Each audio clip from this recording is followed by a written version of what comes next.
Missing media. Error. The files are removed, archived, or in the library.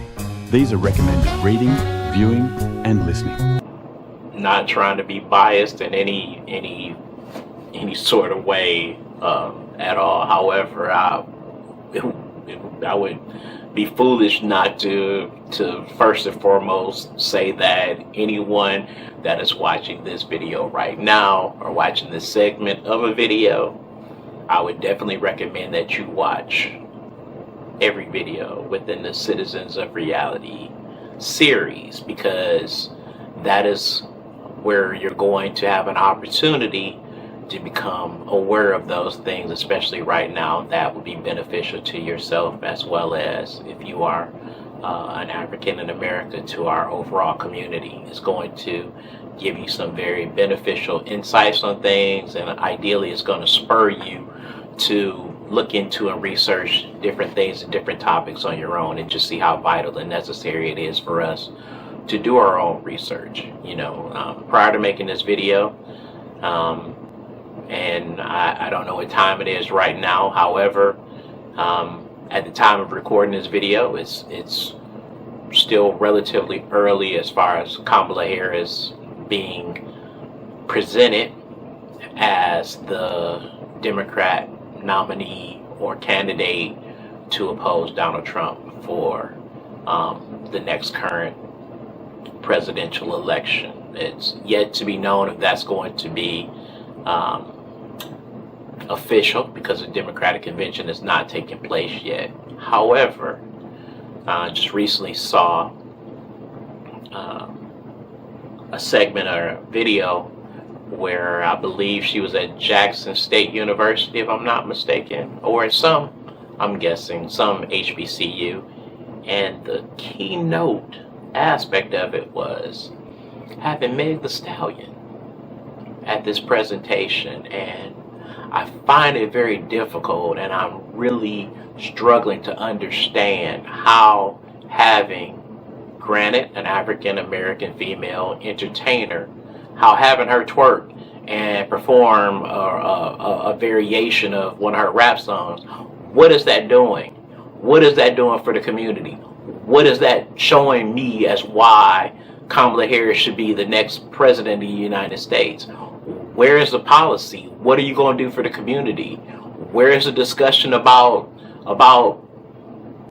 bettering the education system? Where is the focus and emphasis on improving the overall state of the community, or just the state of our well-being as Africans in America?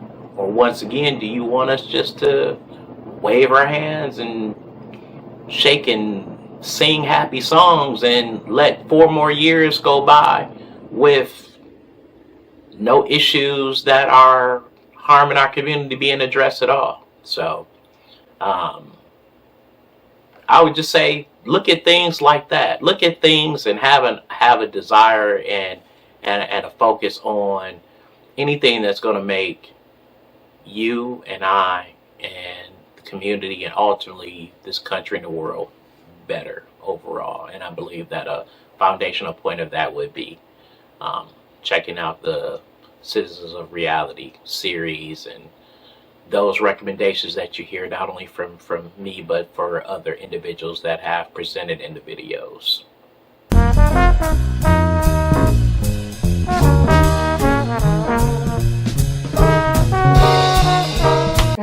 Malcolm X.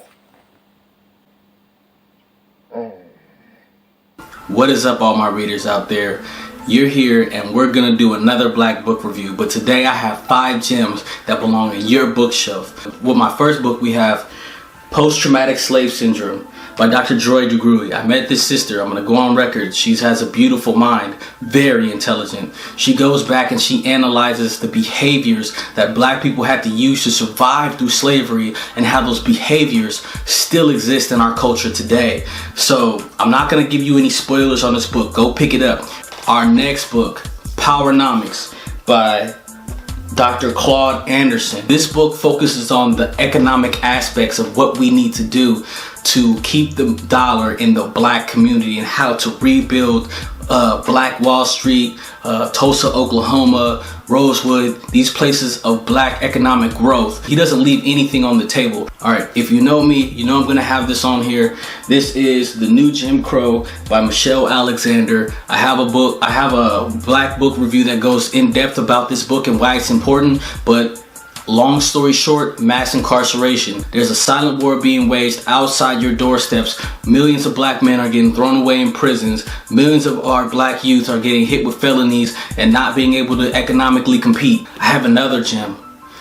This is The Destruction of Black Civilization by Chancellor Williams, and if you can tell by the title, it details the destruction of black civilization in the mother continent of Africa. So Chancellor Williams travels to Africa and does his research in depth. He's not talking about Africa in a vacuum. He's there, boots on ground. Why are we not learning about it in history books? This is your history book. This is where it's mentioned. Dr. Krauss Welsing was a psychologist, a black psychologist who she went to school and she could have easily just went to psychology, made her money, and didn't have to give anything back to the black community, but she gave us this. What really goes on in the mind of a racist European, and why they feel the need to colonize Africa? Why did they feel the need to enslave Africans and bring them over here, and all of their different symbols? So Krauss Welsing, she's very heavy on symbols that are all around us to this day, from the Washington Monument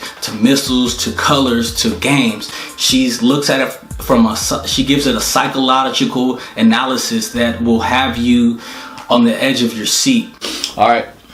Ooh, this is one of my favorites by one of my favorite black leaders. We have Negro with a Hat, The Rise and Fall of Marcus Garvey. This book right here belongs on every black person's shelf, right? Marcus Garvey, man. If you don't know who Marcus Garvey is, you need to do a quick Google search, first and foremost. Secondly, once you figure out who Marcus Garvey is and what he did, you need to go ahead and grab this book. That's secondly, you need to grab that. One of my favorite books, and this is one of my favorite books because of what it did to me. It started me on my journey of knowledge of self. I was in Iraq when I discovered this book. I actually bought this book in America and took it with me to Iraq. One of the worst things I think you could do is read a book on, that gives you knowledge of self while you're in a war zone fighting for America. Ask me about that in the comments, right?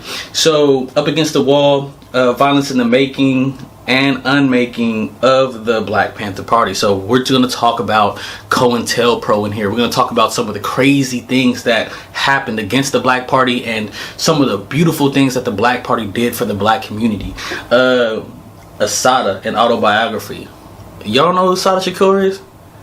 Y'all need to figure that out. You feel me? This sister right here, she's a warrior, you feel me? Nonetheless, like her story in itself, tough. All right, boom. So Assata, if you're gonna get Assata, you're gonna have to get Malcolm, man. Look here, man. You're gonna have to get Malcolm, man. These books right here, back to back, read these back to back and see how you feel at the end of this month. Read this one, then read this one, or read this one and then read this one. But this is my bonus book right here. This is the autobiography of Malcolm X, as told by Alex Haley. Alex Haley wrote this book masterfully. Right now they're talking about children don't like to read. Well, I challenge anybody on that lie. There's a lie because children do like to read. People like to read. They say that you want to hide something from a black person, put it in the book. Well, I tell you what, if the book had When and Where I Enter by Paula Geddes, they're going to find him. They're going to find it. If the book has the civilization of barbarism, they're going to find it. So depending on what book. Reading is like anything else. If you don't like the content, you're not going to pretty much read it. Okay? So, to have books and material that children enjoy reading, black faces, that was important. To have a child pick up a book and there's a black face looking back at them. I am a black child, okay? So reading was fundamental and was perfect and it reflected what was interesting. I mean, because if you look at it, the idea of the connection between the author and the reader is the bond to get you to exchange in the book. I mean, a good author can engage any reader. The Black Snowman, that's another good book. Why Mosquitoes Buzzing in People's Ear. These are all texts that, once our children get to read it, and they say the best part of reading the book is to read it several times. So these are stories that can be read several times. So to engage our children, that was easy. Again, the right tools, you get the right results.